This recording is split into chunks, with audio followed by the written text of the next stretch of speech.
Kevin Sieff now joins us from Kabul, Afghanistan. He reported that story. Thanks for the time, Kevin. Sure.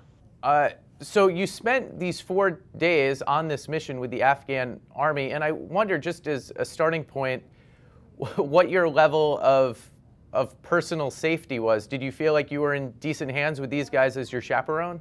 I attached myself to the most competent Afghan colonel, battalion commander, and he took pretty good care of me. I tried to stay as close to him as I could. The Afghans move pretty quickly when they're on these missions, and they don't really stop to pick up lagging journalists. Things did get dicey at times. They found 41 IEDs, and the truth is, in a place like that, you just don't know where the next IED is going to be buried, and so that's the risk, for me as a journalist, and certainly for them as soldiers.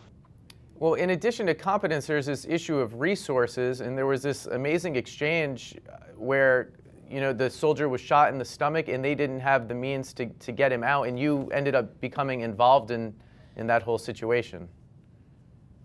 I was right there when the guy was shot. He was pulled out.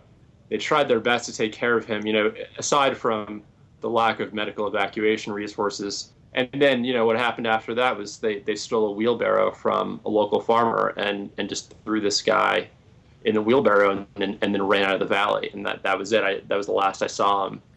Compared to the U.S. military, any other military is going to, in some ways, be left wanting. But the Afghan military, over the years, has been epically incompetent.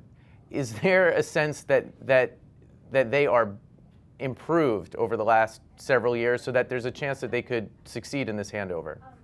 Based on my experience embedding with the Afghan army over the last year and a half, 2 years, they have gotten better. And it's not that they're better resourced than they were 2 years ago. It's that they have a better sense of how to fight. And that means how to unearth an IED. It means how to handle yourself in the middle of a firefight, or how to go into a valley like this where you're going to be shot at for basically 4 days in a row. What I saw in this mission is that their ambition sort of outstrips their ability. They went into a valley that the U.S. was never able to win. The U.S. spent a lot of time here, and a lot of Americans died in that valley. And as I said in the story, that the Americans gave up on it. And so for the Afghan army, which doesn't have the resources or the sort of training that the Americans do, to try to win a valley that the Americans couldn't, I mean, it's ambitious and it's impressive, but maybe it's a little misguided. Your print story also makes this interesting point, though, a type of silver lining, that they do have this great rhetorical edge when they go into a valley and say, hey, look, there are no Americans here. We're all Muslims. We're all Afghans. So you don't have the excuses you've had the last 12 years for why you're firing on us. Right. And I was really struck by that. The counterinsurgency was such a buzzword for so many years during this war. And from the American perspective, it meant that, young Americans were going to walk around an Afghan village with interpreters and try to win hearts and minds.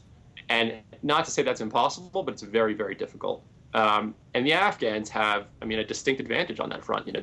They speak the local languages, obviously. They're from these places. They're Muslim. And so they've done a very good job of taking advantage of those things. And so they'll go to locals, including locals who they essentially know are Talibs, and they'll say, justify your membership of this organization.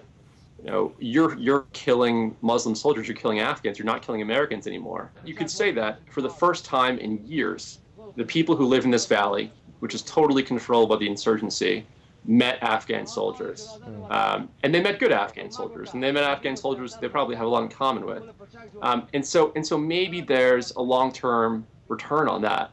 Maybe you've got young guys who had a positive experience over the last 4 days when the Taliban, for the most part, fled the valley and it was taken over by the Afghan army. At least they're conscious of an alternative. And the American military was never an alternative because it was always going to leave. But the Afghan army is going nowhere. The Afghan army will stay here forever.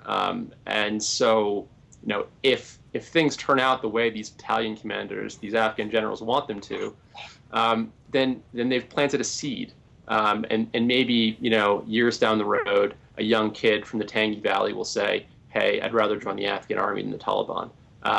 We are certainly not there yet, but I think there's hope that maybe if things go right, we'll be there at some point in a few years.